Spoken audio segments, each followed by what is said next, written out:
So today we are going to make some interior storm windows. I'm here in my laundry room slash office and I have some drafty, well, I have one drafty window, and I'm going to fit it with an interior storm to cut down on air loss, make it feel a little warmer in here, and I'm going to modify them so that I can remove the, in my case I'm using plexiglass. I'm going to remove the plexiglass in the summer. I do apologize for the dryer in the background. The laundry room is one of the busiest places in our house on the weekend, naturally. I have two sashes in here, upper, lower. This window has been completely restored and it's actually quite airtight. However, I'm going to go ahead and make an interior storm for it just to make it extra airtight, and also, like I said, so that I can add a screen in the summertime. The real problem child is over here, and it is this window right above my desk. And clearly I don't have either sash in. I'm still in the midst of restoring both of them. But my interior storm that I make today will fit really nicely in that spot and create an extra layer of warmth. Neither of my triple track storm windows on the exterior fit very well, and I don't know if you can see that little bit of tape I'm using, but I have to tape them in place, otherwise if we get a heavy wind, they'll just blow right out of there. Over the summer I plan to make some exterior storms, but now it's nice and cold, so I'm stuck indoors, and let's get to work. I'm going to start by just measuring the height of both windows.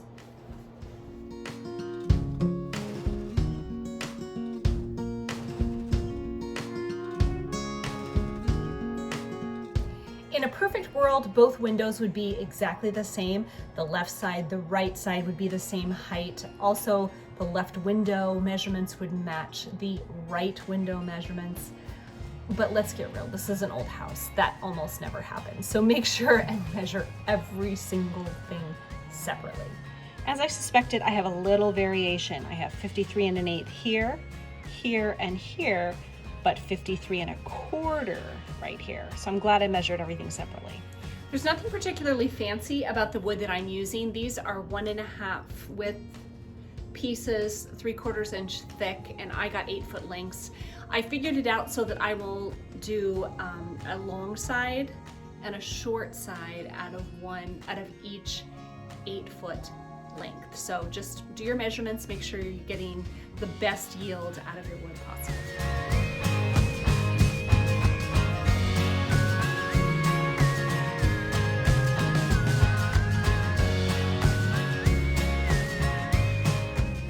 To make sure I'm on the right track, I'm going to run upstairs real quick and do a dry fit of each piece.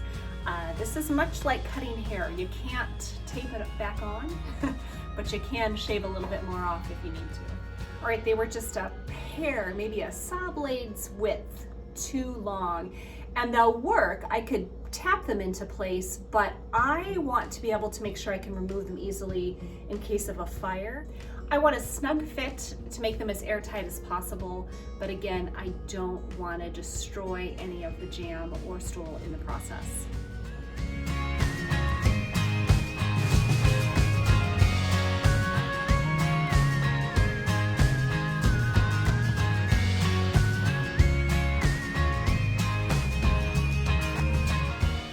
Right now, pressure is the only thing keeping everything in place, but I wanted to show you at this stage so you'd get an idea of what I'm going for with these interior storms.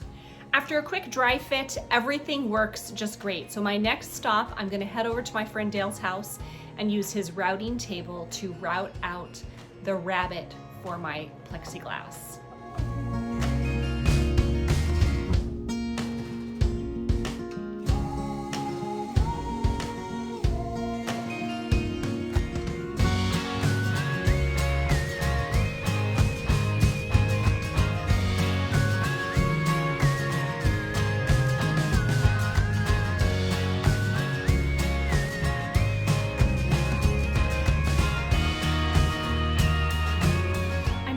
In my workshop yesterday, I went to my friend's house and used his routing table to route out the rabbets for the plexiglass for my interior storm windows.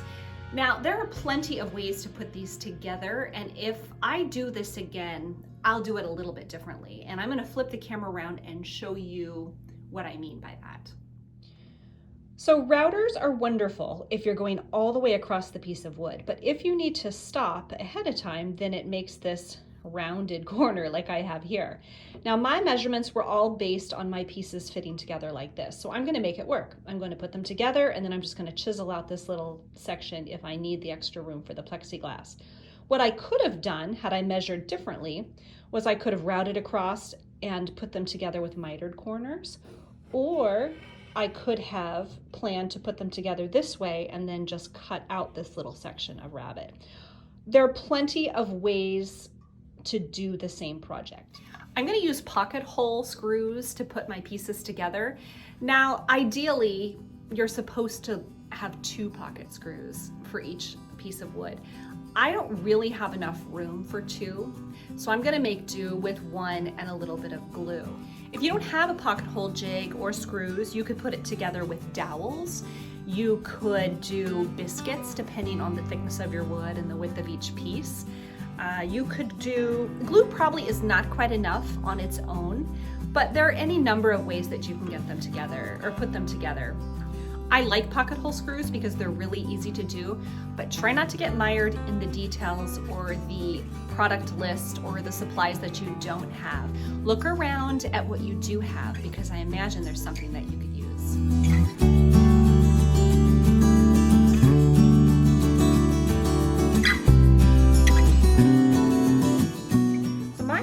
Tip for pocket screws is to go nice and slow with even pressure. It's really common for people to put the screw into the pocket hole and then wind up this power screwdriver and go as fast as possible. But what happens is if you go too quickly, you can split the wood or your seam will actually twist. And since I should have 2 screws here and I only have 1, I'm being extra careful not to twist that joint at all. I'm going to drop a little bit of glue down here in this seam and then use my clamp to hold it down and then screw in my pocket screw.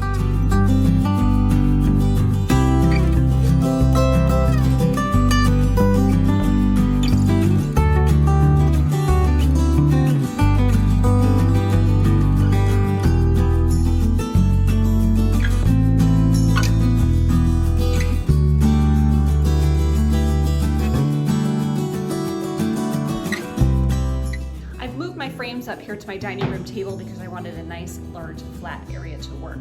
And once I have dry fit my plexiglass and make sure we're good to go, I'm going to line the rabbets with this foam weather seal. I would rather have felt, however, I don't have that on hand, I have this. When it wears out, I will replace it with felt. After that, I'm going to install 8 turn buttons, 2 on each side, and the screws go right in this circle here, and then these turn buttons just swivel, and they'll swivel to hold on the plexiglass. I can swivel them back to remove the plexiglass and fit them with screens like I plan to next summer.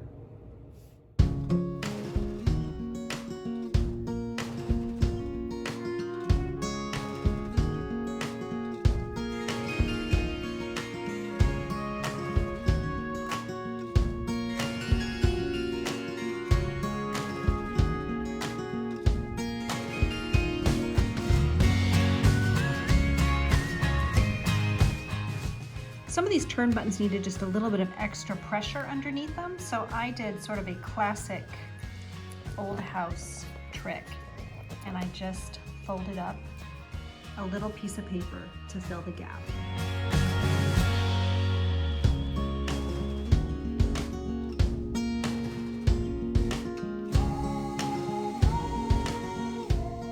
I used traditional storm window holders on the top. And then at the bottom, I got a little creative and I put some upside down handles. I used these because, again, I had plenty of them and I was trying to use items that I had rather than buying something new. But you could do knobs or even, regular handles. It doesn't need to be decorative or fancy. All right, I know the real test is through my thermal leak detector, so let's look. The reference temp is 62.6. Let me go to the windows here around the edges. Not too shabby. That's much better than it used to be, about 5 to 10 degrees different. on this particular window. Let's check the one above my desk.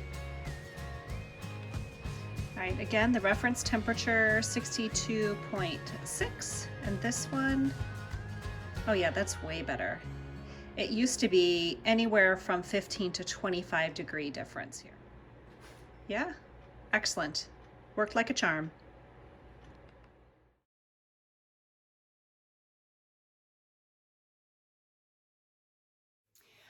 All right, so I'm going to take just a minute to answer some questions that I got over on Instagram, actually. And the first one was, what is an interior storm window? An interior storm window is exactly what it sounds like. It fits on the inside of your window, and it adds a little extra layer of air tightness, cuts down on drafts, especially if you haven't had a chance to fully restore a window yet. So somebody asked if this technique could be used to make exterior storms, including the plexiglass. So the answer to your question is yes and no. Basically, the yes is that the frame is the same and you still need a rabbet. However, the way I made these interior storms is not nearly sturdy enough for exterior use. You would definitely need to use 2 pocket screws if that's the way you went. You'd have to choose a wood that is more appropriate for your climate. I just use pine. Pine's great interior, would work terribly on the outside.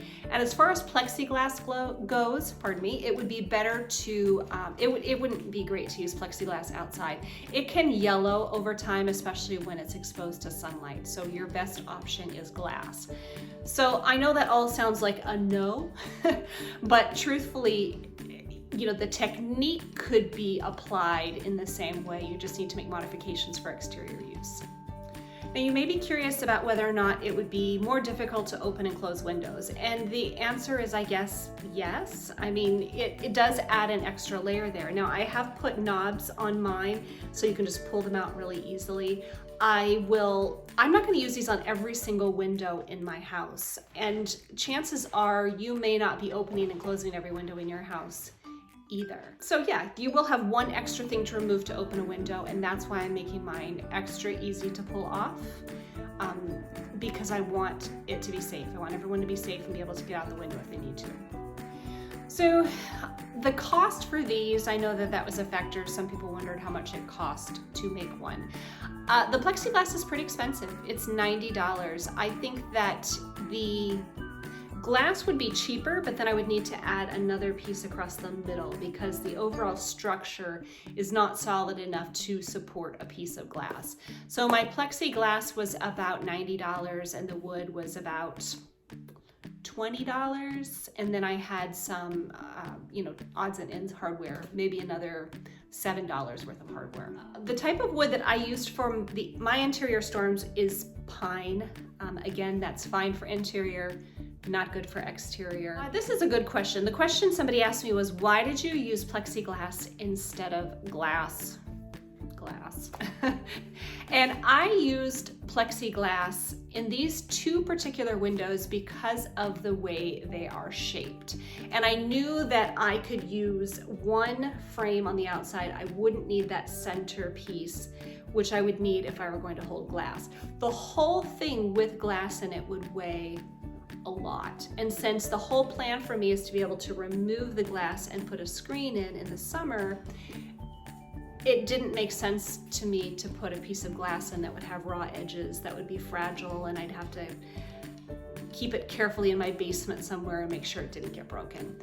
There are other modifications I could make to use glass, and I might do that in the future, but for these particular windows, I thought, well, if this plexiglass wears out, I surely have a use for 2 pieces of plastic. I don't want to create a lot of landfill waste, so I chose this knowing full well that I could use this plastic in other ways later. All right, so there's one thing that's important to note is that an interior storm doesn't take the place of an exterior storm. It's an added layer of protection. So your exterior storm is really important because it protects your sash windows. What happens over time is if you have original wood windows, maybe they need or original wood storm windows, maybe they need a little repair, maybe they're missing, maybe they're gone. Your triple tracks, they start to fall out of square and nothing really works and seals up anymore. I have the aluminum triple tracks and they work well to protect my sashes, but they don't make everything as airtight as they could. So I've had some questions about where I buy glass, where I buy plexiglass. I bought this plexiglass at a big box store and they cut it for me. It can be hard to find these big sheets big enough for the windows. That's why it might be a good idea if you think you might want to do an interior storm, if you plan on making divided lights, so maybe 4 lights or 2 lights, then you don't need a piece of glass or plexiglass that's quite as large as the one that I have. I had a question about, is there anything between the frames for the draft? And I think the question pertains to around the sides where it fits up against the window jamb. And this is a really solid, tight fit, and mine actually butts up against a little lip. So the answer is no. I did not put any weather stripping or anything. You could. There is a company that makes these interior storms, and they do use a proprietary seal, and you could fit yours. You could do your measurements and fit them in a way that would fit a seal as well. You just have to account for that little bit of depth or a little bit of thickness of your weather seal. All right, somebody asked me on Instagram if I have these on every window, how do you get airflow? And right now the answer is the purpose is not to get any airflow or fresh air. We're in the dead of winter right now. There's snow, it hovers around 0 or below a lot. And so we don't want any airflow. These will be removed, of course, in the summer months. Here where I live, we only have about 3 months worth of open window weather. It's not that big of a deal to take them out for that long and then put them back up later. So thank you for asking all these questions for me to answer. You can drop any additional ones you might have in the comments below. And happy building. I hope that this helps you build your own or spark some ideas for you for interior storm windows if you need extra protection for